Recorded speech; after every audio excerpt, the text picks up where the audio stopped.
Okay, here's the deal with Bill.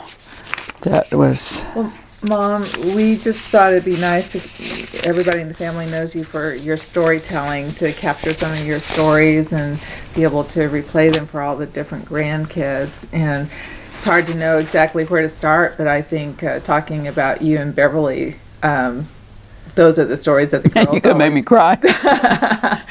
Well, so let's just start with some Beverly stories and you growing up, and at first, I guess maybe just tell us who Beverly is. Okay, and I'll start before Beverly with Grandpa, because Beverly and I idolized Grandpa. And what was his name? Carl Cox. My dad was Jesse Carlton Cox, and that is Jesse, and that's Carl.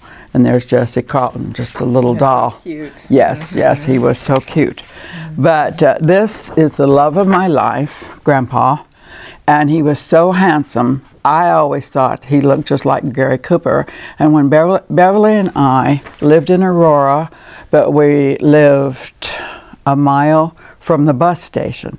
So we would walk a mile, get on the bus, and ride down to the loop at Denver, and get on the streetcar that went downtown and go to a movie. And what year would that have been? It would have been about 42. You know, World War II was going full steam. Because the bus was loaded with soldiers.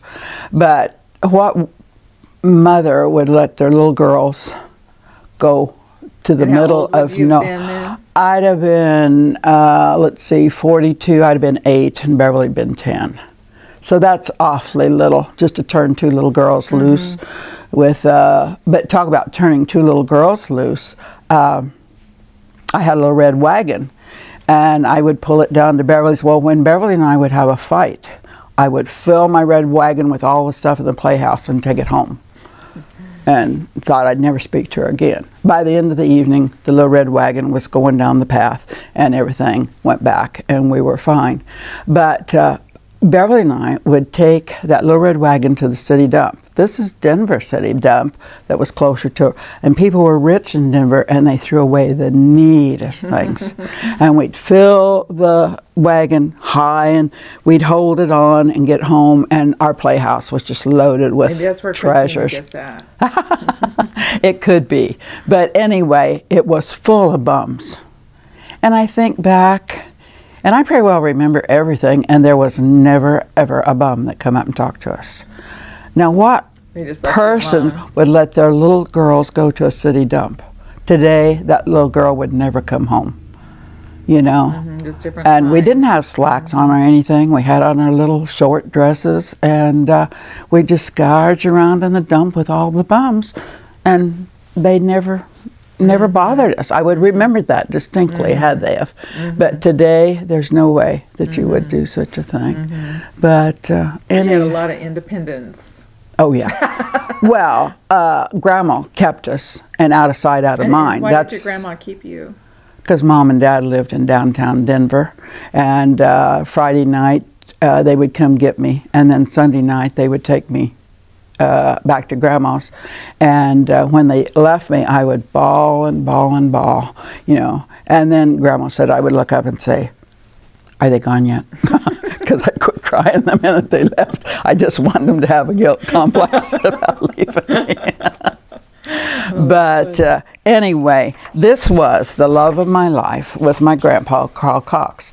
And he was gone an awful lot of the time on adventures. He loved outdoors. And as handsome as he was, Beverly and I liked to go to the movies because we thought he looked like Gary Cooper. But Randolph Scott's been on some of the old westerns lately, and I don't know whether Grandpa looked more like Gary Cooper or Randolph Scott, but he more had Randolph Scott dry, droll, you know, and I thought he was the best looking guy there ever was. But I do have a picture of him just probably a month or so before he died. And the path that Beverly and I always walked, Grandpa was night guard in downtown Denver, and he'd ride the bus and then walk home. And the path that Beverly and I always walked on, Grandpa died right there. I'm looking at his picture at how old he looks there, and he was only 56 when he died. So I think he and Dad got caught in a snowstorm in Colorado. They were herding this fellow about 300 sheep, trying to get them in, and they got caught in this terrible snowstorm. So I'm sure his face probably got froze then, and then he helped build the Pan American Highway to Alaska. And can you imagine, probably, they said it was an impossible road to build, and it's what probably saved us from being invaded by Japan, because they rolled all the stuff in. But, you know, how many times would his face been frozen then? And I had a man come in, too, when I helped at the sale barn over at Clifton. And this half of his face was just so weathered and drawn and all, and this other half looked really good. And he told me that they had got caught in a snowstorm and was out all night, and the side of his face froze. And that's what aged it and weathered it. And I thought, you know, good land, how many times would Grandpa's been out in that freezing cold in the tundra and everything? So, but I'll tell one of Beverly and I's vivid memories that Beverly does not remember at all, but Beverly and I would get the giggles. And if you're an older woman, Grandma was in her 40s then, but we thought she was an old woman. And she walked in the room one day and he said, "One more giggle out of you and I'll knock your head through the wall." Oh, that tore us up. We just died laughing. We thought that was so funny. But that's kind of the reason Grandma let us go on all these adventures, because out of sight, out of mind. She could keep her sanity a little bit. Get out of the house. Yeah. One of her laughing stories where she bounced all the time. I was little, I guess, and I went over the fence, high fence, and hung my coat to where I was just hanging like this. And Beverly come running in. "I can't push Ileen up and I can't push her down." So Grandma had to, and she would tell that in her old age, and tears would roll down her eyes, and she'd just giggle and giggle. But the one night, Grandpa had built us an adorable playhouse, but it had a peek hole in it. And Grandpa also had built a lot of one-room, they were kind of shacks, but they rented them to people on, it wasn't welfare back then, but they got WPA checks or something, I think, and they were very, very poor people. Well, right straight across and that from... was on their property? Oh, yeah. Grandpa had 2 horses that we'd ride the plow, where he plowed back behind. In Aurora? And had a goat. Well, we were more in the country, you know. When I think of Aurora, I think of a suburb of Denver, but it was really rural. And but we were out in the country, and Grandma and Grandpa were in the country. There was nothing behind but fields and things. We lived on Havana, and Grandpa was lit in the middle, but this street was Havana, and that was their Hanover and Havana. But one of them became a major highway that went through there. But anyway, right across from our playhouse was Old Lady Roth's shack. Her and Mr. Roth lived there. And then there was a man that lived on the corner. He had a neater house, but he had a magpie, and he had split his tongue, and the magpie would talk. And so to go to his house, we'd cross Old Lady Roth's corner and go in and visit him and listen to the magpie talk. But it wasn't long till Old Lady Roth stuck a sign here and over here, "No kids allowed." So Beverly and I... you, Ileen. And Beverly. And Beverly. So anyway, the moon was just shining bright as day, and Beverly and I was laying there, not sleepy at all. And so we said, "Let's go tear those signs down." And so we opened the window. Well, the windows was open because it was warm, but we pushed the screen out. Well, when we pushed the screen out, it fell off the hooks and made a terrible crash. So we dived back in bed and just laid there, you know, going to be innocent when Grandma come in. Well, she never did come in. So anyway, Beverly went out, and I kind of held her, and then she put her hand out for me to get out. And so we was creeping around Grandma and Grandpa's window, and they said, "I wonder what that noise was." And we froze because we thought, "Oh Lord, if Grandma comes now, we're not in bed. We're caught," you know. But she never did come in and check. And so we ran to our little playhouse, and we peeped through the peephole, and everybody had kerosene lights. Grandma didn't. They had electric lights, but the cabins were all kerosene lights. And of course it was so filthy dirty that you could just barely see it sparkling, you know. And so, but the moon was so bright it was just like daylight. So we slip over and we have this sign in our hand and are jerking it out of the ground, and the dog starts ripping up the door. And she comes bounding, who's out there, who's out there? Well, it was so light, she could see us, you know, and we thought, oh, we're done for. She's an old witch, she's gonna kill us. So we ran over to Bill's house and was banging on the door, let us in, let us in. Well, Bill opened the door and what you kids doing out this time of night? Well, we went over and tore old lady Ross' house down, and our house down, her sign down, and she's chasing us. And so Bill let us in, and Bill had a kerosene light on her table, and there was a man. All we could see was light because he was kind of in the dark shadows. And Bill said, well, I want to introduce you to my husband. And I looked at Beverly and Beverly laughed, and she said, you didn't know Bill was a woman, did you?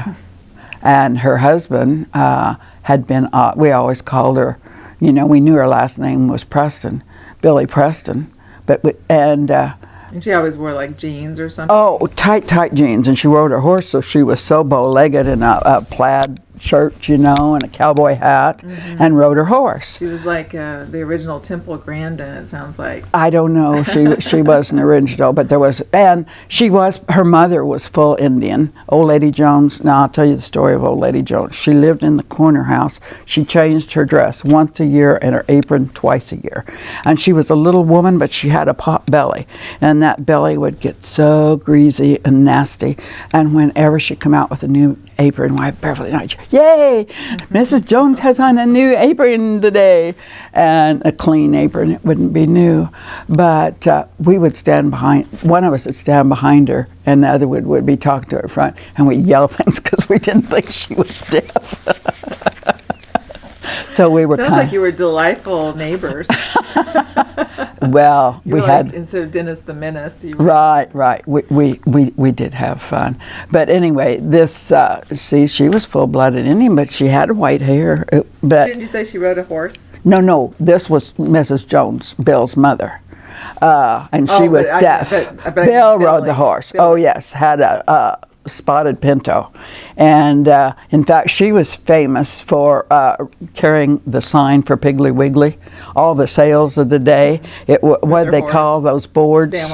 Sandwich boards, front and back, advertising for Piggly Wiggly. She was just a figure, you know, for them, and it was neat to see Piggly Wiggly come back to town.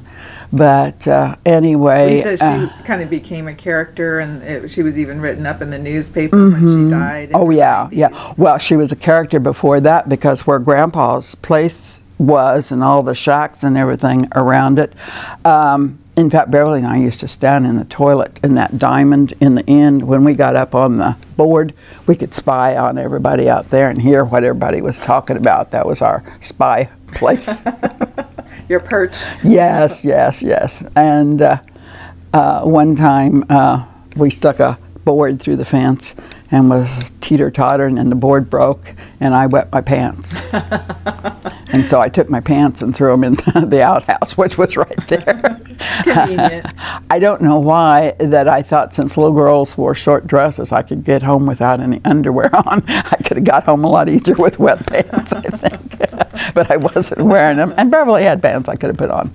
But anyway. Where would have better left Beverly, though? I mean, somebody has some explaining to do. Right.